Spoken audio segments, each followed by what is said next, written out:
అందుకని చెప్పి నేను అన్నకి ఏం చెప్తానంటే ఇట్లాంటి మాటలు మాట్లాడేటప్పుడు నా జగనన్న మనకి ఎంత ఉండేది అందరికీ తెలుసు. రాష్ట్రంలో ఉండే ఓటర్లను అందరినీ కూడా మనం ఏ విధంగా మన దగ్గర ఉండే చిల్లరలతో ప్రభావితం చేసేది అందరికీ తెలుసు. నువ్వేం కొత్తగా ఏమి ఈరోజు చెప్పాలి బెంచ్ కారు యాటి నుంచి వచ్చినాయి లెక్కలు. ఇది యాటి సత్తా ఉంటే మనం గవర్నమెంట్ జీతాలు ఇచ్చాము మేము కరెక్ట్గా గవర్నమెంట్ ఉద్యోగం చెప్పేది అదే కదా. అధికారంలో అవతాతలకు పింఛన్ అయిపోతుంది. మీరైతే 9 మంది చచ్చిపోయారని చెప్పి చంద్రబాబు నాయుడు మీద తోసేశారు. ఆ కెమెరాలు ఎత్తుకొని పోయి ఆ మంచాలలో తీసేటప్పుడు ఆ షూటింగ్ చేసి నేనేం చిన్న పనులు చేశానా? చాలా చేసావు. నేను అదే అంటున్నా. ఇప్పుడు ఏదైనా ఒక మాట మాట్లాడితే నమ్మేలా ఉండాలి. ఇప్పుడు వెనకడికో సామెత ఉంది, చేప గాల్లోకి ఎగిరి గద్దనేసింది అలాగే ఆ సామెత ఉంది. మాకు తెలుతులే. అలాగేంటంటే ఒక విమర్శ చేసేటప్పుడు ఒక మాట చెప్పేటప్పుడు అన్నా కానీ కూర్చున్న వాళ్ళు నమ్మేటట్టు ఉండాలి. ఏ ముఖ్యం వెళ్ళిపోతారు కదా. చెప్పినారా స్వామి నేను రాయిచ్చేవాడికి ఇట్లా డౌలే సలహాలు ఇట్లా లంగాలు మాటలు మాట్లాడొద్దురా, ఆయన ఈ మాట మాట్లాడితే ఎట్టని కూడా ఆలోచన కూడా చేయడు. కింద పేపర్ ఉండిందా దీని ఎక్క అది కూడా మా బతుకు ఏంటంటే నాకు అర్థం కాదు దేనికా పేపర్ అది రాయిచ్చారు మా వాడు. అది రాసిచ్చేది కాదు స్వామి. 2-3 రోజుల నుంచి మళ్ళా అది ప్రాక్టీస్ చేయాలా. ప్రాక్టీస్ చేసి ఆ తర్వాత మళ్ళా స్క్రిప్ట్ కూడా 2-3 రోజులు చదువుకో నిద్రపోయేటప్పుడు కూడా పక్కలో పెట్టుకుంటాడు. ఎప్పుడు మెలకొచ్చి అప్పుడు చూసుకుంటాడు మళ్ళా అన్న. లేదంటే అసలు దగ్గర కదా అది కూడా ఆ చూసి చదివేదన్నా సరే సరిగ్గా చదువుతాడంటే ఉగా శుభాకాంక్షలు అంటే ఉగా అంటాడు. మళ్ళీ నామ సంవత్సరం అంటే కృత్రిమ ఏందంటే ఏందో కుర్తా అంటాడు. కాదు నేను ఎందుకన్నా మా బతుకేది. మేము అందుకే స్వామి మా అన్న ప్రెస్ మీట్ పెట్టండి. ఎందుకంటే ఈ తెలుగుదేశం వాళ్ళు మీ పార్టీ వాళ్ళు ఏం చేస్తారంటే నాకు ఎప్పుడెప్పుడు ఆయన ఉంటారు. మా వాడు ప్రెస్ మీట్ పెట్టాడు అనుకో, దాన్ని ఆమె కళ్ళు ఆడపడ చూసి మా ఓడి ఆడినా అన్నాను అనుకో, దాన్ని కత్తిరించి దానికి సెలవులు పలవలు చేసి ఆయన కింద కూడా తగిలిచ్చి తిప్పుతారు. ఆయన కిందనేం తగిలించే అవసరం లేదు. మాట్లాడింది యాక్చువల్గా అట్లా తీసుకొచ్చి వదిలితే చాలు. అదే పెద్ద వైరల్ తెలుసా. నేను ఈ దోశ ఎందుకు సరిపోవట్లేదు అన్నానంటే జనరల్ గా 2014 నుంచి 2019 వరకు తెలుగుదేశం ప్రభుత్వం. 2019లో మీ అన్న వచ్చాడు, మొత్తం అంతా నాకించేసాడు. ఇప్పుడు ఇది 2024. అవునా? మళ్ళీ 2014 నుంచి 19 వరకు చేసిన ఆరోపణలు చేస్తాడే ఇప్పుడు కూడాను. ఈ 5 ఏళ్ళు ముఖ్యమంత్రిగా చేశాడు కదా. ఇప్పుడు అట్టగా చెప్పి క్వశ్చన్ ఇంకా అవలా, క్వశ్చన్ పూర్తి చేయండి. నువ్వు ఇప్పుడు ఏదైతే తెలుగుదేశం మేనిఫెస్టో పట్టుకుని విమర్శలు చేస్తున్నావో ఏ విమర్శలో 2019 ఎన్నికల్లో కూడా చేశాడు. ప్రజలు నమ్మారు, భారీ మెజార్టీ మీకు ఇచ్చారు కదా. మరి నువ్వు విమర్శ చేసేటప్పుడు ఈ 2019 నుంచి 24 దాకా మీరు ఏం పీకేరో చెప్పుకొని చెయ్యాలి కదా. మళ్ళీ 2014కి వెళ్ళిపోయారా? నేను చెప్పేది ఏంటి, 2014లో ఏం వాగ్దానాలు అయితే చేశాడో, ఏదైతే అప్పుడు అధికారంలో ఉన్నటువంటి తెలుగుదేశం మీద ఏ విధంగా అయితే విమర్శలు చేసినాడో యాజ్ తీసి మళ్ళా దించుతాడు. ప్రజలు నమ్ముతారులే గొర్రెలు కదా అని ఉంటాడు. మీరు చేసింది చెప్పుకోరా? మేమేం చేసింది ఎంత బొక్క ఏం చేసామా? చేసింది ఏం లేదనే కదా. ఏం చేసామురా? వాస్తవాలు మాట్లాడుకోవాలా. అరే మనం ఏదున్నా కూడా నేను కరెక్ట్ గా మాట్లాడేటువంటి మనిషిని. నువ్వు కరెక్ట్ గా మాట్లాడతామని నేను పిలుచుకొచ్చా. నేను అదే చెప్పేది, ఉన్నది ఉన్నట్టు మాట్లాడతాము. ఏం పేరు కట్టలు కట్టినామన్నాడా? ఒక మంచి పేరు తీసుకొచ్చా చెప్పనా? మంత్రులు అంటే వాళ్ళకి బూతులు మాట్లాడితేనే మంత్రులు అవుతారు అని బూతులు అంటారు. మేము నాడు వేద మంత్రాలు అంటాం. అంటే తెలుగు ఉచ్చారణ ఏ విధంగా మాట్లాడతారు అసలు పండితులు కూడా ఆలోచన చేస్తారు. బా ఏమిరా వీళ్ళు మాత్రం మాట్లాడుతున్నారు, వీళ్ళ దగ్గర మనం నేర్చుకోవాలని అని చెప్పి కూడా ఆలోచన చేస్తారు. అంటే బూతులు వస్తే సరిపోతుంది మీ పార్టీలో. బూతులు రావాలా, మడ్డలు చేయాలా, ఎర్రచందనం అక్రమ రవాణా చేయాలా, గంజాయి దోలాలా, ఇసుక దోలాలా, మైనింగ్ చేయాలా, పీడీ యాక్ట్ ఉండి కొన్ని నెలల పాటు సబ్ జైల్లో ఉండాలా. ఇటువంటి వాళ్ళకి మాత్రమే మా పార్టీలో అవకాశం ఉంటుంది, ప్రాధాన్యత ఉంటుంది, టికెట్లు ఉంటాయి. ఎమ్మెల్యేలు అవుతారు, ఎంపీలు అవుతారు, జెడ్పీటీసీలు అవుతారు, ఎమ్మెల్సీలు అవుతారు. ఎమ్మెల్సీ అనంతబాబు ఉన్నాడు, డోర్ డెలివరీ చేశారు. వాళ్ళు సస్పెండ్ చేయొచ్చు కదా, చేయము. ఎందుకంటే మాకు కావాల్సింది అటువంటి వాళ్ళే.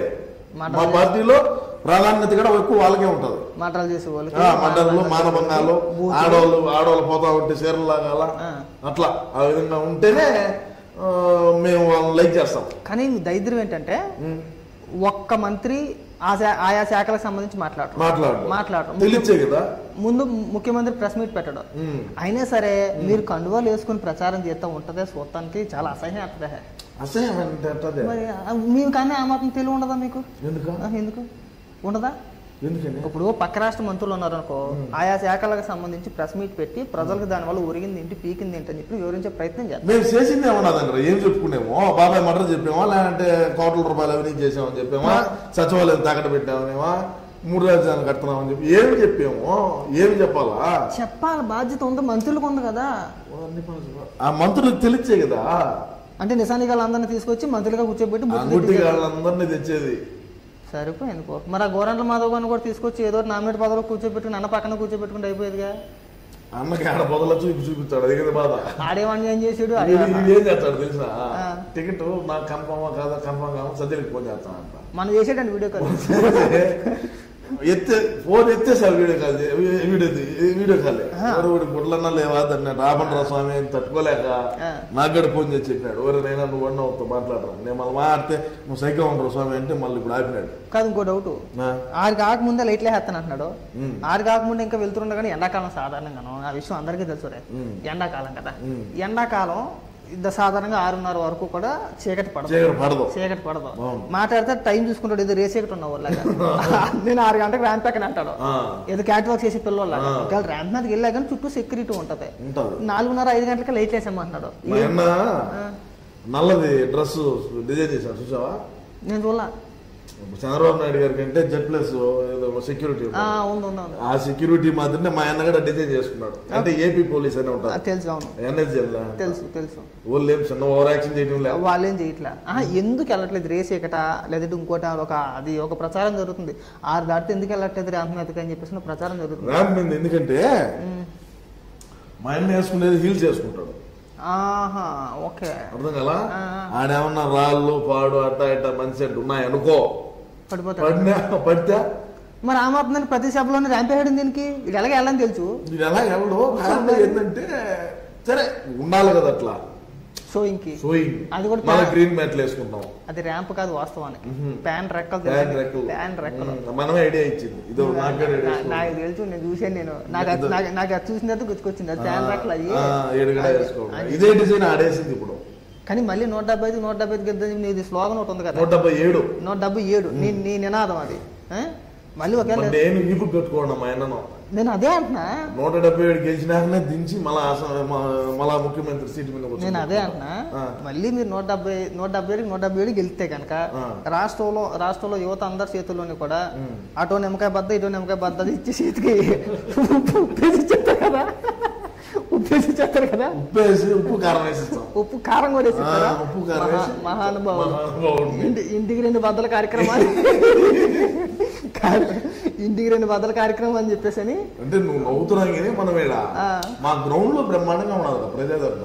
ఏడున్నది 500 రూపాయలు లెక్కించి ఒక క్వార్టర్ ఇచ్చి ఆయన మనసులు పెట్టుకోవాలి. స్కూల్ బస్సులు, ఆర్టీసీ బస్సులు, వ్యాన్లు అన్ని స్కూల్. నీకు గమ్మత్ తెలిసిన ఏడైనా మీటింగ్ జరిగితే ఆ స్కూల్లో బంద్ చేయించాడు. సీట్లు ఎందుకు నరికేస్తారు అర్థం కావట్లా. మా ఊడు హెలికాప్టర్ లో పోతాం. ఇప్పుడు రాజశేఖర్ రెడ్డి ఎట్ట జరిగిందంటారా, పెద్ద ఆయన హెలికాప్టర్ కూలిపోయింది, షట్టలు నడిమతిలో పడినాడు. ఒకవేళ అట్లాంటి ప్రమాదం ఏమన్నా వచ్చేదేమో అని ముందుగా గ్రహించి ముందు జాగ్రత్తతో 100 సంవత్సరాలు వయసు ఉన్నటువంటి షట్టలు కూడా నేలమట్టం చేసి, అంటే ఒకవేళ పైనుంచి హెలికాప్టర్ ఏదన్నా ఇదైనా కూడా ల్యాండ్ అవుతుంది కదా కరెక్ట్ గా. చెట్లు ఉంటే చెట్లలో రెక్కల దగ్గర వెళ్ళిపోతాం. హెలీప్యాడ్ 1 కిలోమీటర్ 2 కిలోమీటర్ల దూరంలో ఉంటది.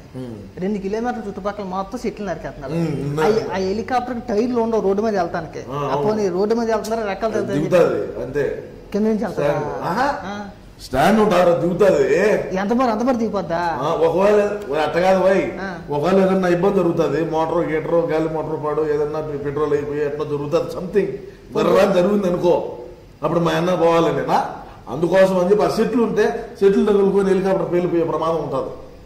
అందుకు సెట్లు నరికేసి ఒకవేళ ల్యాండ్ కావాలన్నా సడన్ గా ల్యాండ్ అవుతాడు.